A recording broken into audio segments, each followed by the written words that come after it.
ॐ भूर्भुवः स्वः तत्सद्वितुर्वरेण्यं भर्गो देवस्य धीमहि धियो यो नः प्रचोदयात्। अयं लोक प्रियतमो देवनां पराजितः अस्मे त्वमहि मृत्यवे दृष्टं पुरुष जग्निषे स च त्वानुमहिमा પૂરા જરસો મૃથા। માનવ શરીર બીજા પ્રાણીઓ કરતાં વધુ મહત્વપૂર્ણ છે। બંધન મુક્તિની સંપૂર્ણ શક્તિઓ અને સાધનો એમાં રહેલા છે। એટલા માટે મનુષ્ય એવો આહાર વિહાર વિચાર અને વ્યવહાર રાખવો જોઈએ કે જેથી તે સંપૂર્ણ આયુષ્ય ભોગવી શકે। 84 લાખ યોનિમાં ભટક્યા પછી આત્મા જ્યારે માનવ શરીરને પ્રાપ્ત કરે છે ત્યારે તેના માટે ઉન્નતિના બધા માર્ગ આપોઆપ મોકળા બની જાય છે। આ શરીરમાં જે શક્તિઓ અને સાધનો છે તેમનો યોગ્ય ઉપયોગ કરી ભવસાગરથી મુક્ત થવામાં વાર લાગતી નથી। પરમાત્માએ મનુષ્યને 100 વર્ષનું આયુષ્ય આપ્યું છે। તેનો પૂર્ણ ઉપભોગ કરતા રહીને લોકહિતના કાર્યોને પરિપૂર્ણ કરવાનું સામર્થ્ય તેને બ્રહ્મચર્યથી જ પ્રાપ્ત થઈ શકે છે। મોટાભાગે બ્રહ્મચર્યનો સંકુચિત અર્થ વીર્યનું રક્ષણ અને કામ વાસના પર નિયંત્રણ જ માનવામાં આવે છે, પરંતુ આ તો તેનું ફક્ત એક જ પાસું છે। બ્રહ્મચર્યનો અર્થ છે ઈશ્વર ચિંતન, વેદ અભ્યાસ, જ્ઞાનોપુનર્જ અને વીર્ય રક્ષા।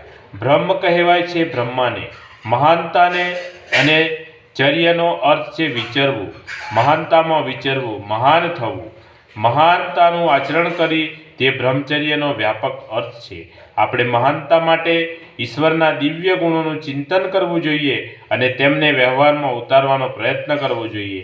વેદો તથા બીજા સદગ્રંથોનો અભ્યાસ કરીને સત્ય જ્ઞાન પ્રાપ્ત કરવું જોઈએ। આપણી બુદ્ધિને વિકસાવીને યોગ્ય અયોગ્ય નીતિ અનીતિનો નિર્ણય કરવાની વિવેક બુદ્ધિ જાગૃત કરવી જોઈએ।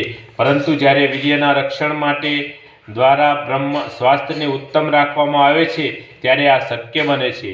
જે બ્રહ્મચર્યનું પાલન કરે છે તેનામાં દૈવી તેજ ભરપૂર હોય છે, આંખોમાં ચમક હોય છે, ગાલ ગુલાબી થઈ જાય છે અને ચહેરો ઓજસ તેમજ આભાસી પ્રકાશવાન રહે છે। બ્રહ્મચર્ય દ્વારા શરીર હષ્ટપુષ્ટ બને છે અને પ્રસન્નતા, દ્રઢતા, સાહસ અને ધૈર્ય જેવા ગુણો વિકસે છે।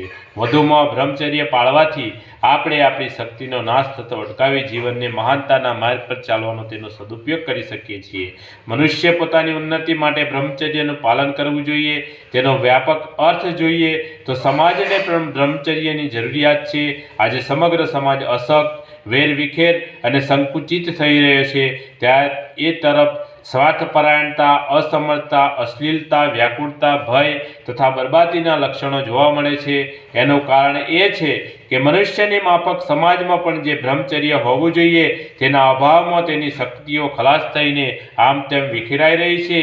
દેવાસુર સંગ્રામમાં જ્યારે દેવત્વનો પરાજય થવા લાગ્યો હતો ત્યારે પરમાત્માએ બધી વેરવિખેર થયેલી શક્તિઓને એકત્રિત કરી એક પ્રચંડ શક્તિ પ્રકટ કરી હતી જેનું નામ દુર્ગા હતું। આજે પણ જેમ મનુષ્ય માટે બ્રહ્મચર્ય દ્વારા પોતાની વિખરાયેલી શક્તિઓને એકત્રિત કરવી જરૂરી છે, એ જ રીતે આજ સમાજે પણ બ્રહ્મચર્યનું પાલન કરી એકતા, સહકાર, સદભાવના અને સદગુણોની શક્તિને એકત્રિત કરવાની જરૂર છે।